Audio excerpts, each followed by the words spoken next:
अस्सलाम everyone, welcome back to my channel and welcome back to my another video. आज की video में मैं आप लोगों को एक्सप्लेन करूंगी रेगुलेटरी फंक्शंस ऑफ किडनी।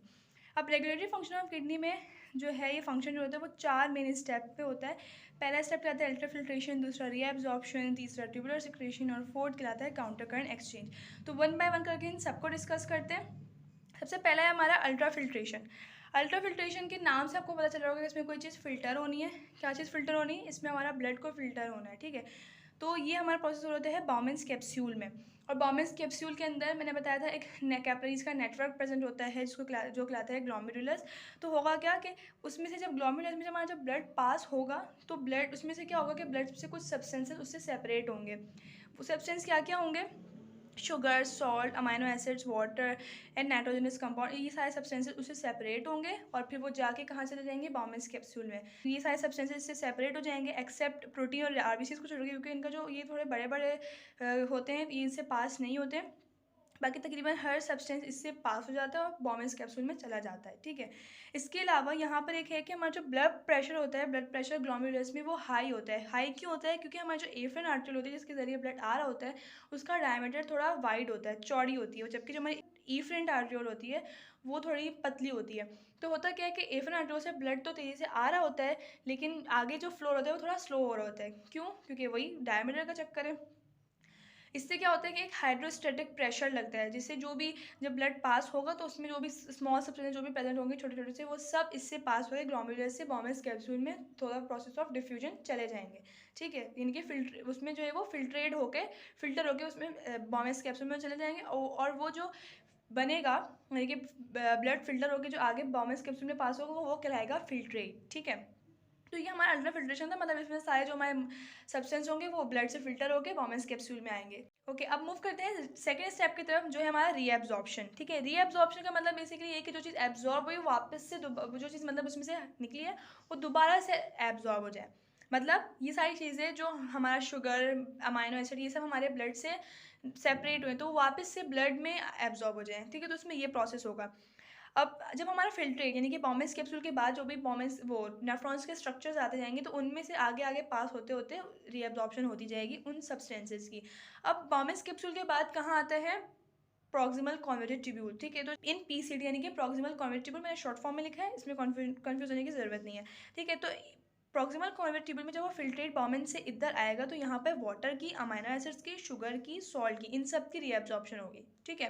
उसके बाद फिर प्रॉक्सिमा से पास होकर कहाँ जाएगा? डिसेंडिंग लिम्ब में। जब डिसेंडिंग लिम्ब में जाएगा तो यहाँ पर जो डिसेंडिंग लिम्ब हमारा वो वाटर से परमेबल होता है, मतलब इसमें से वाटर रीअब्जॉर्ब होता है, वाटर की रीअब्जॉर्प्शन होगी। इससे क्या होगा कि जब वाटर की रीअब्जॉर्प्शन होगी तो सॉल्यूशन कैसे बन जाएगा? हाइपरटोनिक, मतलब मोर कंसनट्रेटेड, उसमें वाटर की कंसनट्रेशन कम हो जाएगी और सॉल्यूट ज़्यादा होगा। उसके बाद जब वो पास होगा असेंडिंग लिम्ब में तो हमारा असेंडिंग लिम्ब सॉल्ट या सॉल्यूट से परमेबल है, यानी कि यहाँ पर सॉल्ट और सॉल्यूट की रीअब्जॉर्प्शन होगी, बाकी और किसी सब्सटेंस की यहाँ पे यानी कि वाटर वगैरह की रीअब्जॉर्प्शन नहीं होगी, ठीक है। तो इससे क्या होगा? सॉल्यूशन कैसे बन जाएगा? हाइपोटोनिक, मतलब यहाँ पे कंसंट्रेशन सॉल्यूट की कम हो जाएगी तो ये सॉल्यूशन कैसे बन जाएगा? हमारा हाइपोटोनिक, ठीक है। उसके बाद इन डीसिट यानी कि डिस्टल कॉन्वर्टेड ट्यूब्यूल में जब हमारा फिल्ट्रेट आएगा असेंडिंग लिम्ब से वो थोड़ा कैसा होगा? हाइपोटोनिक, क्योंकि असेंडिंग लिम्ब में किसकी रीअब्जॉर्प्शन हुई है? सॉल्ट की, सॉल्यूट की। तो इससे क्या होगा? हमारा फिल्ट्रेट कैसा दिखेगा? हाइपोटोनिक।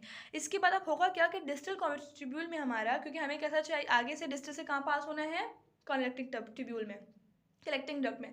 तो कलेक्टिंग डक्ट में जो हमें यूरिन हमें चाहिए होते वो कंसनट्रेटेड चाहिए होते। तो अब होगा क्या कि हमारा जो डीसीटी है यहाँ पर क्या होगा कि हॉर्मोन्स के एक्शन की वजह से यहाँ पे जो सॉल्ट इन सब की जो कंसनट्रेशन है वो बैलेंस होगी, एडजस्ट होगी सॉल्ट की कंसनट्रेशन डिस्टल कॉन्वर्टेड ट्यूब्यूल में, ठीक है। उसके बाद जो हमारा फिल्ट्रेट है वो फाइनली यूरिन बन जाता है और फिर वो कलेक्टिंग डक्ट में चला जाता है। मतलब हार्मोन्स के एक्शन से क्या हुआ कि उसमें जो सॉल्ट की कंसंट्रेशन कम थी वो बैलेंस हो गई, हाइपरटोनिक बन गया। इसके साथ साथ जब कलेक्टिंग डक्ट में यूरिन चला जाएगा तो वहाँ पर वाटर की कंसंट्रेशन भी एडजस्ट हो जाएगी। तो ये था हमारा रीअब्जॉर्प्शन का प्रोसेस, जो भी सब्सटेंस है वो वापस से रीअब्जॉर्ब हुए और साथ साथ कंसंट्रेशन भी बैलेंस हो गई, वो फाइनली यूरिन बन के कलेक्टिंग डक्ट में आ गया। अब हम मूव करते हैं थर्ड स्टेप पे और मोस्ट इंपॉर्टेंट स्टेप है हमारा ट्यूबुलर सिक्रीशन। ट्यूबुलर सिक्रीशन मतलब ट्यूब से कोई सिक्रीशन, ट्यूब पे कुछ सिक्रीट होगा। क्या सिक्रीट होगा आगे देखते हैं, इंपॉर्टेंट प्रोसेस है। इसके अलावा होता क्या है कि हमारे ब्लड से जो है ना कुछ हार्मफुल सब्सटेंसेस हमारे फिल्ट्रेट में आ जाते हैं। वो हार्मफुल सब्सटेंस नाइट्रोजनस कंपाउंड होते हैं, मैंने बताया था। फिर हमारे ब्लड में जो सारे सब्सटेंस होते हैं सॉल्ट, शुगर, नाइट्रोजनस कंपाउंड भी, वो सब हमारे ब्लड से सेपरेट होकर फिल्ट्रेट में आएंगे। तो साथ साथ नाइट्रोजन सब्सटेंस भी आएंगे। अब नाइट्रोजन सब्सटेंस क्या होंगे, वो यूरिया, यूरिक एसिड, क्रिएटिनिन और अमोनिया, ये सब होंगे। अब ये है हार्मफुल सब्सटेंस, तो ये अपना हार्मफुल इफेक्ट तो जाहिर करेंगे। तो इससे बचने के लिए होता क्या है कि हमारा जो इंटरस्टिशियल फ्लूइड है ना, उससे रिलीज सिक्रेट होता है हमारे डीसीटी में अमोनियम आयन और हाइड्रोजन आयन, ठीक है, सिक्रेट होता है। ये क्या करता है, ये जो उसके हार्मफुल इफेक्ट है उसको न्यूट्रलाइज कर देगा, तो इससे हमारा जो एसिड बेस बैलेंस है वो मेंटेन रहेगा। तो ये ट्यूबुलर सिक्रीशन में था, सारा प्रोसेस था। इसके बाद हम मूव करते हैं काउंटर करंट एक्सचेंज में।